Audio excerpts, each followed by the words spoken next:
Good morning, welcome back to my channel and welcome back to my new video. আজকে আমি তোমাদেরকে দেখাবো আমাদের বৃন্দাবনের আরও একটা সুন্দর জায়গা, যেটার নাম তোমরা হয়তো সবাই শুনেছো, রমনরেতি। এইখানে গেলে সত্যি মনে হয় যে সবাই রং খেলছে, দোল উৎসব মানাচ্ছে। সত্যি এখানে দোল উৎসব মানানোর মতনই একটা জায়গা। এখানে রাধারানী শ্রীকৃষ্ণ এখানে হোলি খেলেছিল, আর এখানকার মাটিতে সবাই গিয়ে গড়াগড়ি করে, মিশে থাকে, জড়িয়ে ধরে রাখে। এখানে স্বয়ং রাধারানী এবং কৃষ্ণের চরণে ছোঁয়া আছে। এখানে গিয়ে আমরা এত মজা করেছি। আর এখানকার বালু মাটি কি বলবো, তোমাদের শরীরে লাগবেই না। মানে যতই চেষ্টা করো না কেন শরীরে রেখে দেওয়ার, একটা ধুলো কণাও বাড়িতে নিয়ে আসতে পারবে না শরীরে মেখে।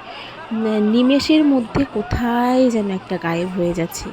এত গড়াগড়ি করেছি আমরা, এত মাটি মেখেছি, এত মানে খেলেছি, এখানে গিয়ে এত মজা করেছি, মনে হচ্ছিল যেন সাবান শ্যাম্পু দিয়ে স্নান না করলে শরীর পরিষ্কারই হবে না। কিন্তু যেই উঠে দাঁড়ালাম অমনি সব কোথায় চলে গেল। এটাই বলে রমনরেতির লীলা। কিন্তু যারা এখানে গেছো তারা অবশ্যই জানো যে এখানের কি শান্তি। আমি সেটাই বলতে চাইছিলাম। কিন্তু যারা যাওনি তারা এই জায়গাটা দেখো, দেখে আমার মনে হয় মন থেকে যদি তোমরা চাও যে এখানে যাবে, অবশ্যই চলে যেতে পারবে। কারণ আমি মানে এমনভাবে প্ল্যান করেছিলাম, মানে আমি কোনো প্ল্যানই, সত্যি বলতে গেলে আমি কোনো প্ল্যানই করিনি বৃন্দাবন যাওয়ার। আমি শুধু জায়গাগুলো ভিডিওতে দেখতাম, দেখে ভাবতাম আমি যাব, আমি বৃন্দাবন যাব, আমি তো যাবই, এইটুকু শুধু ভাবতাম। কখন আমাকে রাধারানী ডেকে নিয়ে চলে গেল আমি সেটাই বুঝতে পারলাম না। আর এখানে গিয়ে আমার সোনার একটা বন্ধুও হয়েছিল আবার। তোমরাও সত্যি সবাই মনে মনে ভাবো যে আমি বৃন্দাবন যাবই বৃন্দাবন, এই বছরই যাব, এই মাসেই যাব। শুধু এভাবে ভাবো, দেখবে তোমরা চলে গেছো। আমি বলছি, কারণ আমার সেভাবে কোনো ঠিকই ছিল না যে সত্যিই যেতে পারবো, সত্যিই কি যাব। কিন্তু আমি মন থেকে ভেবেছিলাম যে আমি তো যাবই, আমি তো বৃন্দাবন যাবই, আমি তো এই মাসেই যাব, ভেবেই সত্যি চলে গেছি। তোমরাও চলে যাও। এমন একটা জায়গা বৃন্দাবন, যেখানে শান্তি তুলনাই করা যায় না।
যাও।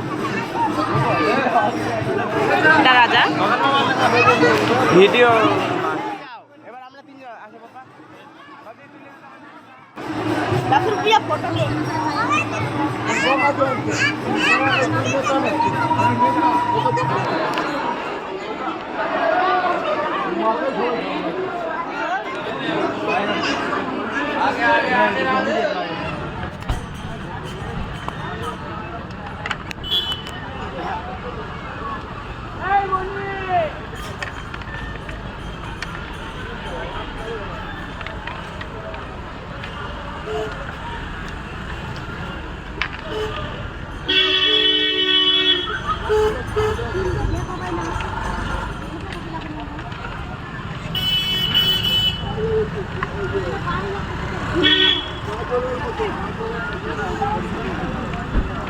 মতো